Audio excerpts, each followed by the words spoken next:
Hello guys, ఈరోజు నేను జాబ్రియా మాల్లో ఉండే బుక్ స్టోర్కి అయితే వెళ్తున్నాను. మా సార్కి A4 షీట్ పేపర్లు కావాలంటే కొనడానికి వెళ్తున్నాను. రోడ్ అయితే చాలా ఫ్రీగా ఉండదు. ఈరోజు ఫ్రైడే కాబట్టి ఏ స్కూల్లో ఉండవు. స్కూల్గానే ఉంటే కాకుల దూరం కారడివి, చీమల దూరం సిట్టడివి అంటారు కదా, అట్లా ఉంటుంది ట్రాఫిక్. అలా యూటర్న్ తీసేసుకొని మనం జాబ్రియా మాల్లోకి అయితే ఎంటర్ అయిపోదాం.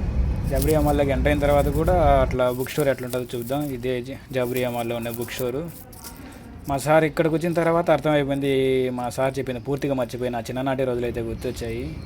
కలర్ పెన్సిల్స్, బుక్కులు, బ్యాగులు ప్రతి ఒక్కటి నా చిన్ననాటి రోజులు అయితే గుర్తొచ్చాయి. నేను అలా అని స్కూల్కి వెళ్ళేవాడినే, కానీ చదివేవాడిని అయితే కాదు. ఇవి కొనడానికి మాత్రమే నేను స్కూల్కి వెళ్ళేవాడిని. ఎందుకంటే స్కూల్కి వెళ్ళకపోతే ఇవన్నీ నాకు కొనించారు కదా ఇంట్లో.